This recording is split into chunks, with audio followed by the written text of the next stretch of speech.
Bow. What's going on, Dukes and Dukettes? Listen, another video. Something crawled into our cabin. So, let's hop right into it. For that, popcorn.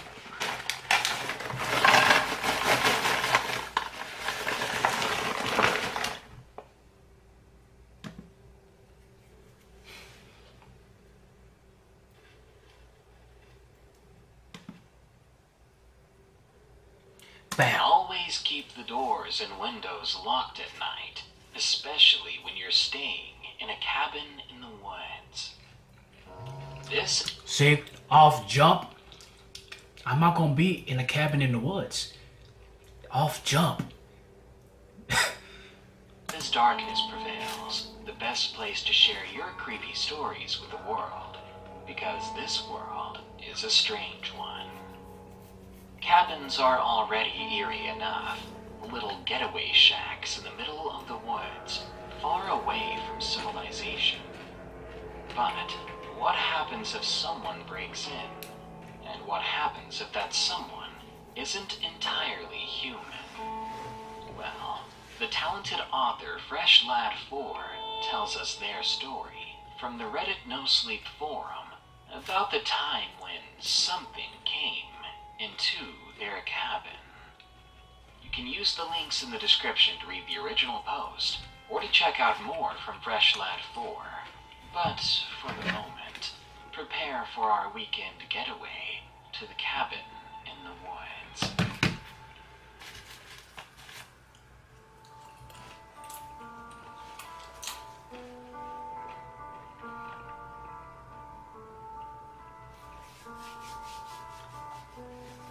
So, I've noticed a lot of experiences take place in the woods. I had previously thought that there were fewer people experiencing strange happenings in forests, despite the many unexplainable events I myself have experienced. Anyway, I figured I would share one of mine. So, here goes. This happened Some noise came from upstairs, like somebody bust their head on the ground or something. I don't know what that was. 15 years ago, I believe, because I remember being around 10 at the time. Growing up, I had a best friend named Michael. He was my neighbor. Our families had been neighbors since before we were born, so even if we didn't want to, we would have been made to spend time with one another. Luckily, though, we were quite easy to bond. His family would go to a cabin in the mountains. The mountains, of course, is what we called it, but the nearest mountain range was incredibly small, so it was much more notable as just being a forest. When we were 10, my parents allowed me to accept their invitation for me to join them on their trip that year. Excited as I was at the time, this would quickly change after staying there. When the day comes, we depart from our hometown and embark on the nearly 3-hour trip to the cabin. Michael and I are both elated that we get to spend a whole week together in this cabin, just enjoying the outdoors away from society. It sounded way more enticing to 10-year-old me, I promise. At some point, I had fallen asleep. I assume Michael did too, since his parents called both our names as we were pulling up the snow-covered drive to the cabin.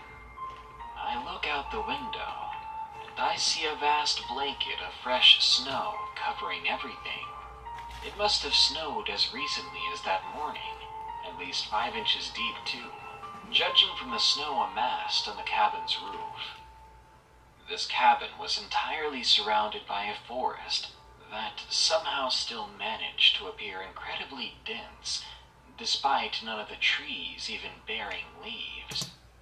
See, no trees with leaves on them, surrounded by trees. Listen, what made you think that you're about to be comfortable at night? See, me in that situation, first of all, I already told you guys, that's not where I'll be. Plus, seeing the trees with no leaves on them, that's not gonna help. That's not gonna help, son. The cabin itself itself was incredibly small and wooden, and only bearing about 5 windows throughout.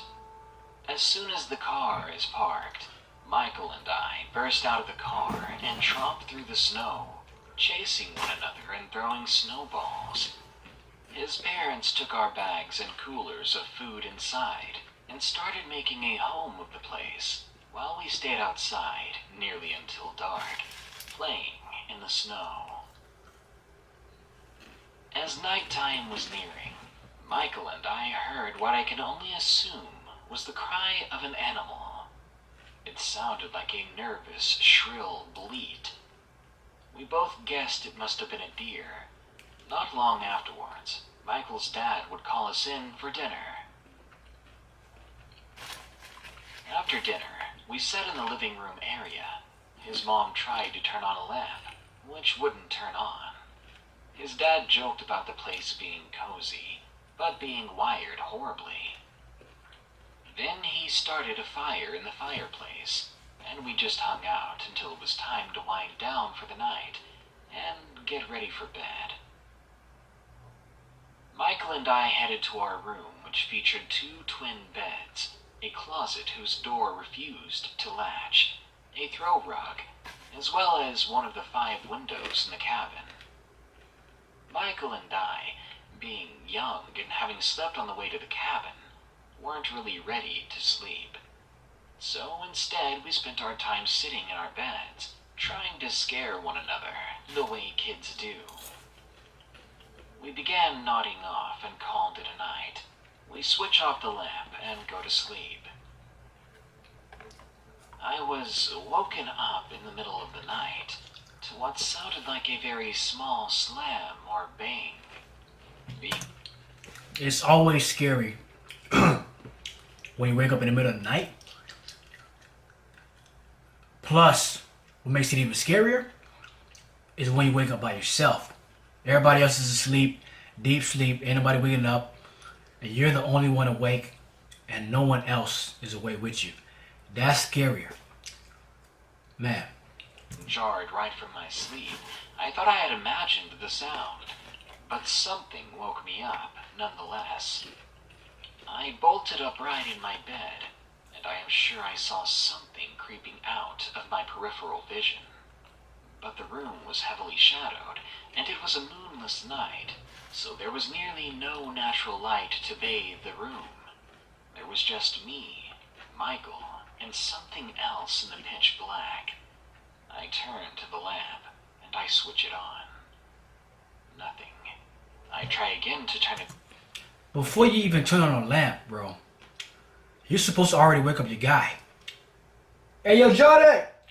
You're supposed to wake up your guy before you even turn on the lights. Yo, hey, you heard that? Why you turning on the lights and trying to see? But nothing. Beginning to panic, I searched through drawers in the nightstand the lamp sat on until my hands found a flashlight. I pull it out and light it up, placing my hand over it, shining it through my fingers, not wanting to make too much light so I wouldn't draw attention from whatever was there. I shine the small beam of light around the room slowly, always fearing the next inch of room the light would reach. Shining it on Michael's side of the room, I found he was still asleep. I crawl out of bed Wake as him up. quietly as possible, shining my light at the floor. I remember it like it was yesterday. The sight of melting snow footprints making their way across our room from the window. Oh my They gosh. stopped halfway through the room when the prints came into contact with the rug on the floor. I cried out in fear and ran to Michael's parents' room, waking them up and telling them that something got inside our room. Okay. Cool. Okay. You went to their room and woke them up. Okay, good. When you're in this situation, don't just stay by yourself. Make sure other people's awake with you. Don't be like, okay, I'll see what's going on. Let me get the flashlight. Nah, you did right. Go get somebody, wake them up. Bam. Something's inside the room. Let's handle it. They believed me and rushed to the room to inspect. However, I would lose their trust when they found the wet footprints gone. Like they had dried up instantly, hiding themselves. His dad inspected the window, and the window was locked. No way something could have gotten in. His parents weren't mad. They told me everything was all right, then sent me back to bed.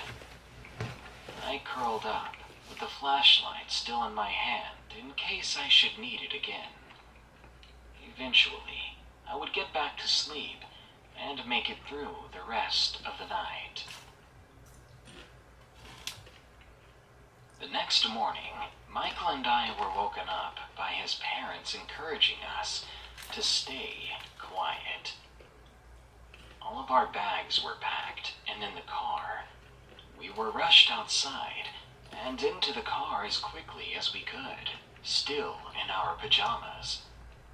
His dad was the last out of the house and into the car.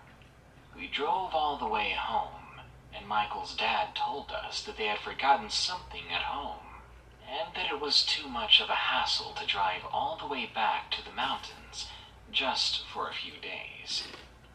I always thought there was something fishy about that story.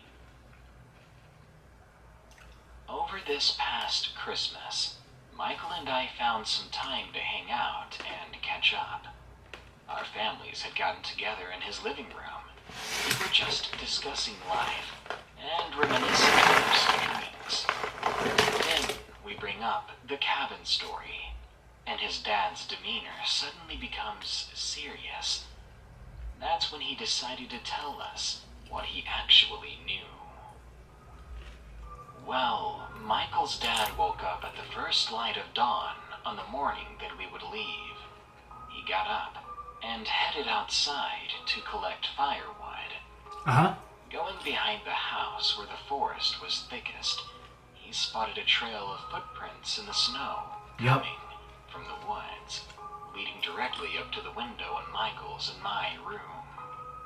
He didn't really know how to describe the footprints, other than they didn't look entirely human, unless a human walks around on all fours with 3 long toes on each foot.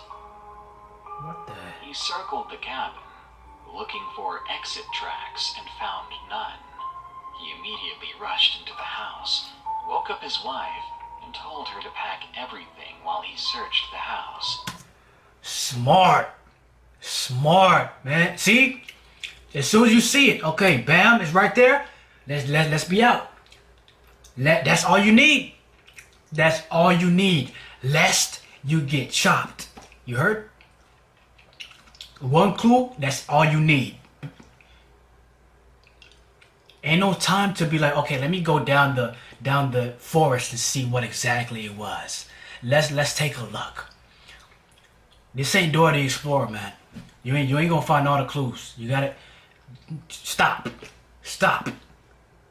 and leave. Good job. As much as he searched, though, Good job. he found nothing. Not willing to take chances with whatever was in the house with us, he instead had us get the hell out of there as quickly as he could. While Michael's mom was loading us into the car, he was checking through the house one last time.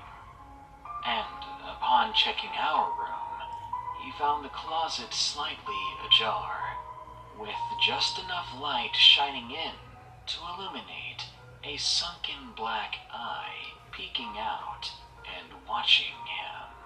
Dang.